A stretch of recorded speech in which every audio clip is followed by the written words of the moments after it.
사랑하는 ESF 학사님, 형제 자매님 안녕하세요. 오늘은 부활절입니다. 혹한의 겨울이 물러가고 꽃들이 만발하는 봄입니다.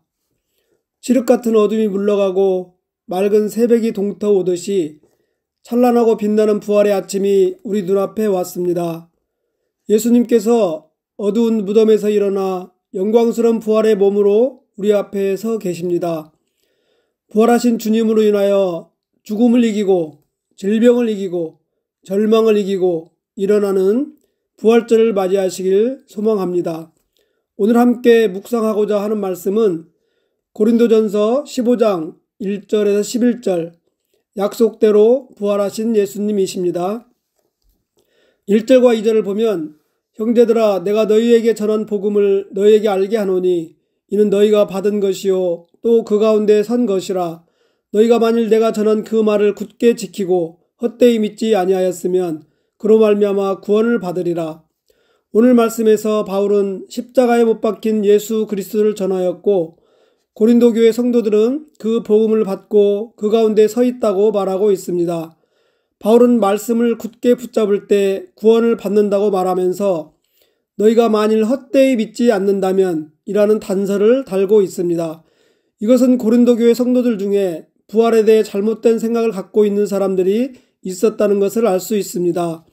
또한 그들이 부활에 대한 믿음에 견고히 서 있지 못하고 흔들리고 있음을 말합니다.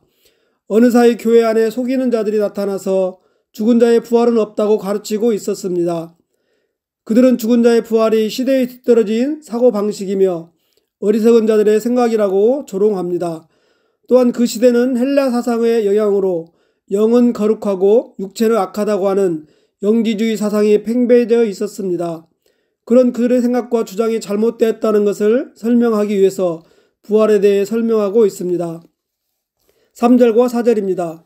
내가 받은 것을 먼저 너희에게 전하였노니 이는 성경대로 그리스도께서 우리 죄를 위하여 죽으시고 장사 지낸 바 되셨다가 성경대로 사흘 만에 다시 살아나사. 부활에 대해 잘못된 지식을 갖고 있는 사람들에게 첫 번째로 그리스도의 부활에 대해 말씀하고 있습니다. 그리스도께서 우리의 죄를 위해 죽었고 죽은 지 3일 만에 살아나셨다는 것, 이 모든 사실은 성경대로 이루어진 일임을 설명하였습니다. 하나님께서 자신이 약속하신 말씀대로 예수님께서 십자가에 죽으시고 부활하셨다는 것입니다. 그러므로 이 복음은 바울 개인이 마음대로 만들어낸 것이 아니라 받은 대로 전해주는 것, 즉 구약에서 신약으로, 신약에서 다시 교회로 전해진 것임을 말씀하고 있습니다. 이렇게 전해진 복음이 지금 고린도 교인들에게 전해진 것입니다. 그러면서 5절로 8절 말씀에서는 부활하신 주님을 만난 사람들을 열거합니다. 성경대로 사흘 만에 다시 살아나신 그리스도께서 게바에게 그리고 12제자에게 나타나 보이셨음을 말합니다. 또한 예수님의 부활하심을 본 목격자들이 12제자뿐 아니라 500여 형제들에게 나타나셨다고 말씀합니다. 바울은 이들 중 어떤 사람들은 잠들었지만 대다수가 살아있다고 증언하고 있습니다. 그 후에 야고보에게 보이셨고 모든 사도에게도 보이셨고 마지막으로 바울 자신에게도 나타나셨다고 말합니다. 결론적으로 기독교의 역사는 부활하신 예수님을 만난 사람들의 이야기입니다. 부활하신 예수님을 본 많은 목격자들이 있었음을 설명한 바울은 9절에서 과거에 자신이 하나님의 교회를 박해하고 예수 그리스도를 핍박하였다가 부활하신 주님을 만나 사도가 되었다고 말하고 있습니다. 그렇게 하나님의 교회를 박해하던 그가 부활하신 주님을 만난 이후에 어떻게 바뀌었습니까? 10절 말씀에서처럼 자신보다 먼저 된 모든 사도들보다도 더 많이 수고했다고 바울은 말합니다. 예수 그리스도의 부활이 그저 지어낸 이야기에 불과하다면 어떻게 이럴 수 있었겠습니까? 또 어떻게 500여 명의 많은 사람들이 마치 한 사람이 말하는 것처럼 그렇게 한결같이 예수 그리스도의 부활만을 전하고 가르쳤겠습니까? 바울은 몸의 부활을 믿지 못하고 헛된 믿음을 가지고 흔들리는 고린도 교인들에게 부활의 복음을 증거하고 있는 것입니다.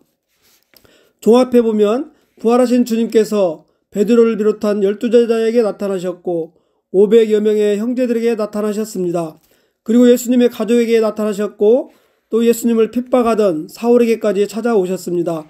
이것을 통해서 예수님께서는 어떤 특정 부류만을 위해 부활하신 것이 아니라 모든 사람들을 위해서 부활하셨음을 말씀해주고 있습니다. 그 부활의 기쁜 소식, 즉 복음이 결국 우리들에게까지 찾아온 것입니다. 이것이 바로 복음의 핵심입니다. 그러므로 예수 그리스도의 죽으심과 부활이 바로 우리 그리스도인들의 소망이며 모든 것입니다. 하나님께서는 약속하신 것을 반드시 이루시는 신실하신 분이십니다. 그러므로 우리는 나의 썩어질 것이 예수 그리스도와 함께 영광스러운 몸으로 변화시켜 주실 것이라는 확신을 가지고 살아가야 하겠습니다. 이제 우리는 부활에 대한 확실한 믿음을 가지고 하나님 나라에 대한 소망 가운데 살아가야 하겠습니다.